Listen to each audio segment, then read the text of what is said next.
On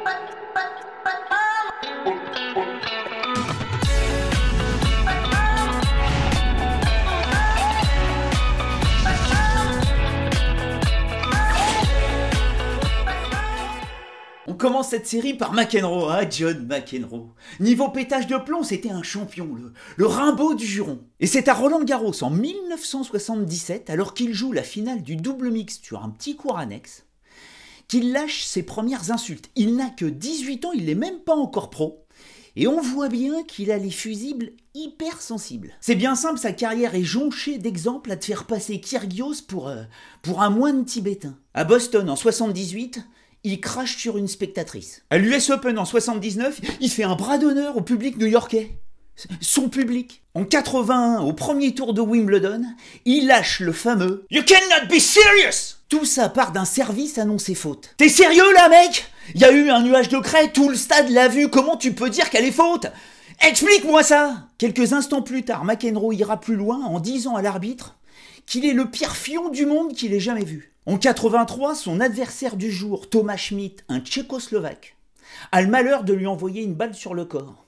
Ah bah là, il se fait pourrir direct. Tu vas le regretter, salaud de communiste! En 86, il se fait sortir d'entrée au Masters par Brad Gilbert et il le félicite, gentiment, au filet en lui disant « Tu mérites pas de jouer sur le même court que moi ». En 87, les Américains jouent une rencontre de Coupe Davis contre l'Allemagne de Boris Becker, aux États-Unis.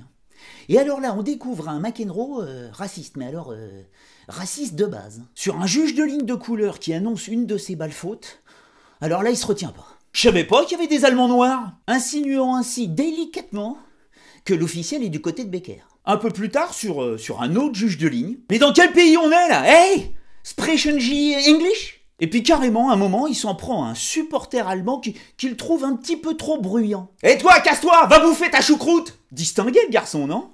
D'ailleurs, toujours en 87, un petit peu plus tard, cette fois-ci à l'US Open, McEnroe va se prendre la plus grosse amende de sa carrière, 17 500 $ et 2 mois de suspension. Ça arrive au 3e tour, sur une faute anodine, et alors là, il pourrit l'arbitre. « Et toi, tu regardes quel match? T'as rien vu?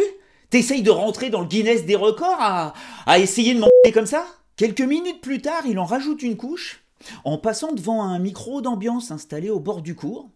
Et alors là, il conseille élégamment à l'arbitre d'aller se mettre le micro en suppositoire, quoi. Et ce n'est qu'en 1990 qu'il y en a enfin un qui ose, l'arbitre Jerry Armstrong, qui est le premier à disqualifier McEnroe.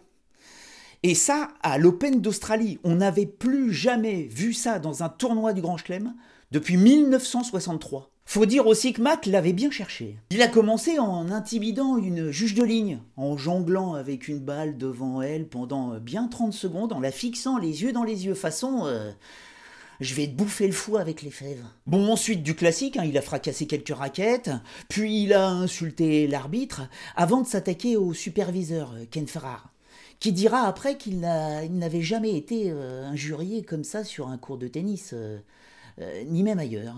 Mais de la vie même de McEnroe, tout ça, c'est pas grand-chose. Son pire disjonctage pour lui a eu lieu à Stockholm en 1984. Alors là, ses fils se sont tellement touchés qu'il aurait pu plonger toute l'Europe dans le noir. En 84, on rappelle que McEnroe est numéro 1 mondial, il est injouable. 78 victoires sur 80 matchs. Et là, il joue en Suède la demi-finale contre Jarid, suédois, numéro 6 mondial, qui a eu l'outrecuidance de lui mettre au premier set 6-1. Et dans la deuxième manche, un des services de McEnroe est annoncé faute. Elle est pile sur la ligne. T'as jamais fait une erreur dans ce match, hein?